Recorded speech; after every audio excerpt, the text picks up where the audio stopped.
So I'm here with Heritage's new athletic director, Scott Sloan.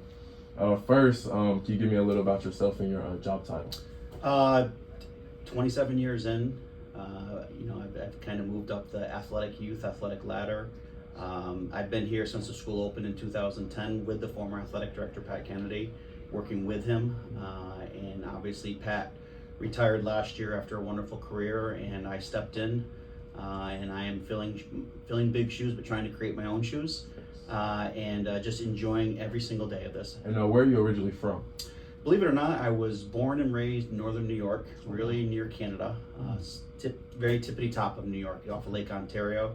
Went to a state school called Cortland State, Red Dragons, and I knew that when I graduated college back in 1994, I knew that I wanted to teach, so I pretty much went anywhere on the East Coast. Went to Memphis, Tennessee, got a job, ended up in North Carolina, and I've made this my home for the last 25 years. What was your major? Physical education, concentration in special needs, adapted PE. I'm one of the lucky few that actually got a job, getting a degree and getting a job as soon as college ended. So I love what I do every single day. And if you were to do it again? No, I would not change. I'm in the best place in the world. Describe some of your major activities throughout a typical work week. So I think it's different from season to season. The fall is not a grind in terms of the number of teams that we have in the fall. But it's the big events. It's football. It's traveling. It's making sure that our coaches and our athletes are being supported the way they're supposed to be supported. It's making sure that we put a big game day experience on for our student athletes here. For our summers are interesting. Summers, it's laying the groundwork. It's prep work. It's scheduling. It's building relationships. It's being here every single day, but in a more of a relaxed setting. Winter, I'm looking forward to that, getting through the fall season, because it's fewer sports. It's the indoor sports, basketball, but I love basketball, so I'm excited to be here every single night, almost supporting our teams. But it's the calm before the storm, because when spring comes, that's it. It's a tornado. We have so many sports, from baseball, softball, lacrosse, track and field, girls soccer, stunt now. There's just a lot going on in the spring, but I love it. I love getting out there. I love watching games. I love listening to our coaches. So like I said, it's not so much that there's a lot of hurdles or a lot of challenges. It's just dealing with it in the moment, and making sure that I'm the best advocate for our coaches and players as I can. So Heritage, in a lot of ways, and you said it when you came in, it looks like a new school. In a lot of ways, we are a new school. We've only been a school open since 2010. So in a lot of ways, we're still creating traditions. You were a part of that. You were a huge part of that. All the kids that came in from 2010 to now, they've laid some sort of fabric, and they've created some sort of foundation. And I feel like we're still doing that. We're not a school that's been here for 50 years. We don't have a lot of history yet, but we're building every single day. We've had some success, but I feel like we're absolutely going in the right direction. A lot of that has to do with our former athletic director, Pat Kennedy. We're in a good spot moving forward. Just kids. I love seeing those moments that are memories for people. And it's not even necessarily about the wins and losses. I think most people, when they sit back after they're done playing at some point in their life, they probably won't remember records. They probably won't even remember a big win against an opponent. But what they will remember is hanging out in the locker room. What they will remember is a coach's reaction after something great happened. What they will remember is bus rides, team meals. They'll remember looking in the bleachers and seeing their best friends cheering for them. Those are the things that I really love about high school athletics. And if, going down a different path, for people that love sports that don't get to participate in high school athletics, they're missing out.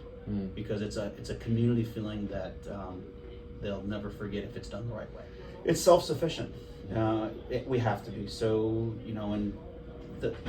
I talk about rah-rah, I talk about support, I talk about advocating, I talk about being there for our coaches, but the simple truth is money runs athletics. If we don't have money, we don't have the wants or the needs specifically. It means our athletes and our coaches don't have the tools available to increase success. It means we got to have everything from ticket takers to security officers to game day administrators, social media accounts, our sports management class, creating graphics. All the stuff costs money. Nothing's free. So while it's kind of a necessary evil, We need to be successful at generating revenue. We do that mostly through sponsorships, community partners that want to give back to our school. Big game day experiences, football game, they pay the bills. So we need to make sure that game day experience is what it's supposed to be. So if we can generate those types of indirect contributions from our community, we know we're going to be successful, because at that point it's just about coaching, and we can get the right coaches in. You have to be a really good communicator, and you have to be really honest. You can't hold back, but you also have to be empathetic. You, as a coach, I feel like I'm pretty good at that because I've gone through it. I was a coach for 25 plus years. We've had very great success on certain teams, and we've also had those really challenging situations, from difficult seasons to lack of quality to community lack of involvement, parent issues. But just being there and making sure that I communicate my experiences and show them this is the strategies, the tools that I've done, empowering our young coaches to be experienced coaches, to mentor their younger assistant coaches. You got to be a great communicator, and you've got to be able to share your experiences. You have to be really good at being organized, because there's so many different things that come at you at any point in time, from scheduling conflicts to weather, to sponsors, to issues with athletes in the hallways, to teachers having problems with people, to also to the really good stuff too. We don't want to get caught up in the negativity of the things that happen day to day. We also want to take those moments and breathe and find those great moments, those spotlight moments, and we want to be able to share them as well. So it's just a lot coming at you at one time. So if you're not organized, if you're not keeping up with your email contacts, your face-to-face setting up meetings, you're gonna miss something. And that's my challenge, is I know that I'm gonna miss something, but I want to make sure that I limit those opportunities, and make sure that I'm available, and make sure that my coaches and our athletes are getting what they need. And that's just communication, organization, and being honest. I don't know if there's a specific major. I mean, you can do anything from sports management, to business administration, to physical education. It to me, it's about getting in the door. It's about being involved in athletics. I would probably guess that most athletic directors were coaches at some point. And I don't mean high school coaches, I mean starting with little, working their way up. If there's advice I'd give to anybody that wants to be an AD, don't jump right into high school. Figure out where these kids are coming from, and that starts at a younger level for them. Watch and witness the maturation process of a young athlete and a young coach. So I don't know specifically if there is a major. I think any of those, from sports management to PE, are great to get you in. But at the end of the day, I think it's the professional experiences that you have.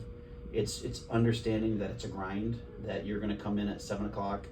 You're probably not going to leave till 10 o'clock on a lot of nights. And it's okay, because you're doing it for the right reasons.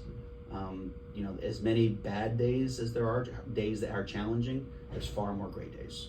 And understanding that it's a roller coaster ride, good day, bad day, great day, somewhat day, and you can accept that, and you kind of go with it. I think that's what makes the best athletic director. It's not so much the major as much as it is the experiences that you get along the way, and working with the right people.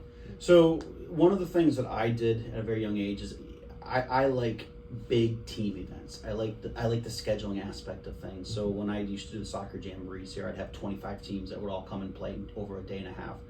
We used to do soccer combines here and start that networking process of college coaches and recruiters, and doing those big time events that brings in a lot of different people for a lot of different networking processes. If you can prove, as a younger adult, as a young professional adult, that you can handle a lot of moving pieces at the same time, that's what the day in the life of an athletic director is. Every day is different.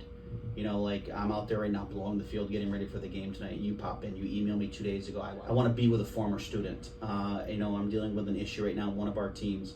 And by the way, we have our biggest game of the year tonight that we have to prep for with booster clubs. So, you kind of have to be resilient. So, and I think anytime you can put yourself in those experiences where, the situations are fluid, you're dealing with a lot of different people, a lot of different experiences, I think that's what really equips you to want to get into athletic administration. Because if you can deal with a lot of different challenges coming at you, then I think you're equipping yourself to deal with it. There's a comment we always talk about, you want to drink out of a hose. But some days it's like drinking out of a fire hydrant, because it's just coming at you full speed. Another thing that I live by is campfires versus forest fires. You know, this is what Coach Kennedy used to say all the time. Deal with situations when they're campfires so we can put them out. Because if you don't deal with it, it's going to turn into a forest fire. And then that's a much bigger problem to have to deal with. Find those little small things. Don't ignore them. Deal with them. Try to find a common solution that best fits everybody. And then allow everybody to move forward. Because if you try to ignore things, they're just going to fester and they're going to become a bigger problem down the road. I think today's athletic administrators, director of athletics, have to be understanding of digital technology, social media, because it's what's driving everything right now. You know, we're getting into those conversations of NILs, name, image, likeness. We're getting in those conversations about kids promoting themselves, you know, through social media. I was to tell a young athletic director, somebody that wanted to get in the business, great. You'll figure out the scheduling part of it because you have to. Because if you fall behind in scheduling, you shouldn't be in the business. That's the basics. But I think in order of equipping yourself, and you want to get in the business of promotion. You want to be able to promote your athletes. You want to be able to promote your programs.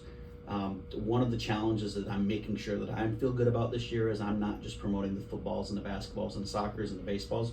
I'm trying to find those moments where I can, you know, shout out the tennis players, the golfers, the wrestlers, because they put in the same amount of work that everybody else does. And I think that's what the athletic administration really is. It's something that encompasses your entire student body, but equally so for the football players. We want to make sure that everybody's given their time.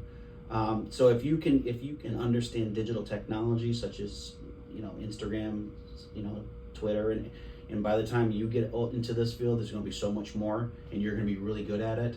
That's the learning curve for people like me. Is you can fall behind and swim and sink, or you can try to stay in front of the curve. And I'm doing everything I can to understand it to make sure that it benefits my athletes. Right now with the state legislation in North Carolina, right now with NIL, things are just constantly changing. The landscape of high school athletics is very much becoming like college athletics. It's getting really close. I have to stay abreast of everything. I have to be able to get the right information and understand that information so that I can successfully transfer that information to my coaches and my athletes. I don't want them to fall behind. I don't want them to be disadvantageous compared to other people. I want to make sure that our kids are getting the right information, so that means I have to get the right. It's an evolving process every single day. I just love being here. My wife asks me that question all the time. It's like, you know, my wife goes to bed on Sunday evening, dreading the next day. I love coming in every single day. I love high-fiving kids in the hallway. I love seeing smiles. I love going to watch events and seeing our kids compete. Win or lose, I love seeing them compete and getting after it. And I love telling them when I see them compete at a high level. I'm living the dream every single day, and it's not about the money, it's about the time. And right now I got time, so I'm taking advantage of every bit.